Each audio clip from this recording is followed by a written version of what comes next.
I hate to admit it, but stacking gold, silver, and platinum the Stackers University way isn't exactly sexy, fun, or exciting.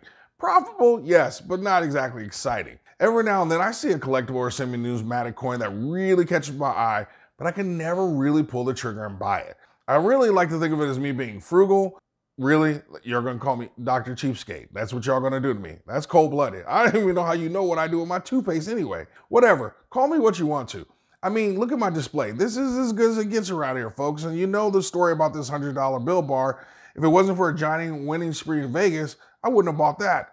Still can't believe how much I paid in terms of premium for this thing. What's that? What are you pointing to? You mean this little red box here? What's in it? Oh, it's a little something I picked up from my LCS. Yeah, I finally got me a collectible coin for real. I'll show it to you. I'll show you, I promise. But hold on, there's always a story and a lesson involved, you know?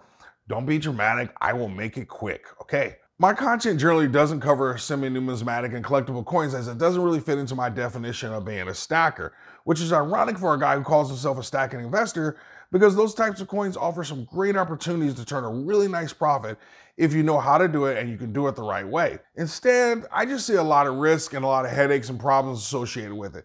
And while risks can be managed and they're not to be avoided, even with that, my biggest obstacle is that, these collectible coins are riddled with issues and challenges that just don't get discussed enough, which is exactly how I ended up with this coin. Well, I guess I better show you the coin before you get all upset with me. But hey, don't you click off this video once I show you this coin because there's some important things you need to know. So I hopped in the car last week and I did a drive-by by LCS. No, you know what I mean by drive-by.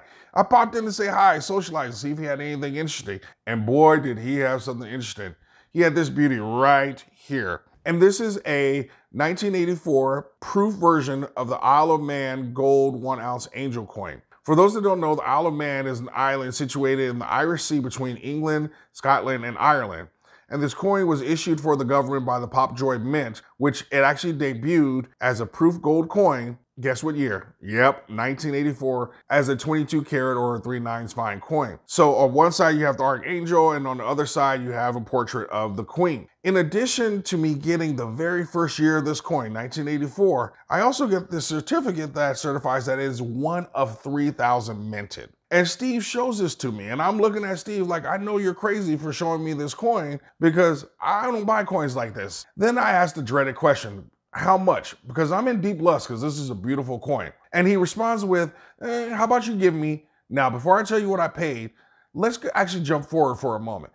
After I purchased the coin, I immediately, and when I say immediately, I mean I am driving and Googling at the same time. I probably shouldn't admit that. Trying to find out how much this coin is really worth because I know this isn't a $1,600 coin. I find out some cool information, but no real price for the exact coin I have. And then all of a sudden, jackpot.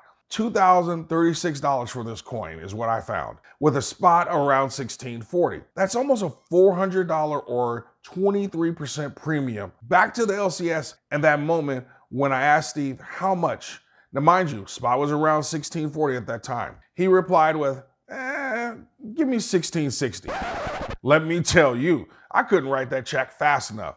And by now, I'm sure you have lots of questions, so let me try to anticipate, and we'll start with some of the easier questions first. 1, yes, my LCS does let me write checks, and yes, I walk out the door with the product. I honestly don't know if he actually accepts checks from anyone else.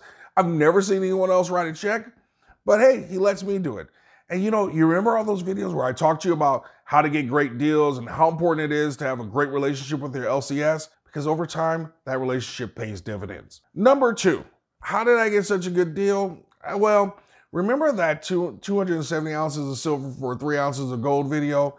And remember how many of you thought that was crazy for that trade? And one, that trade was about helping my LCS out because he needed some silver and he's dang good to me. But it was also about me getting better positioned in gold. I'm sure in the back of his mind, Steve knows that I did him a solid and that's why I keep getting the family price, which is number 3. Your gold, your silver, your platinum are not your only investment. We also invest in each other in our relationships. The more you pour into others, the more that gets poured into your cup. So I encourage you to learn how to give freely of yourself, your time, your talent, and your knowledge, and yes, even your treasure, because you never know. That same original trade got me 3 1/4 ounces of gold at spot, but since that, it's also gotten me 2 1 ounce bars at spot and this Isle of Man coin at $20 over spot. and I'm telling you, that trade keeps getting better and better. But let's turn our focus back to collectible coins. The takeaways and the cautionary information I want to share with you about them. A little bit later, I called Steve and I asked him how he got the coin so cheap. And he basically said what I've said over and over again: you don't get your premium back when you sell, especially from your LCS. Steve confirmed that the person needed to sell the coin, and as a coin dealer, he only sees metals and the weight, not that it's proof or the limited mintage. Your LCS generally doesn't care what you paid for a coin on the front end. Sure, my LCS could have probably gotten another $50 or maybe $150 for that coin, but as Steve always says, I price things to sell.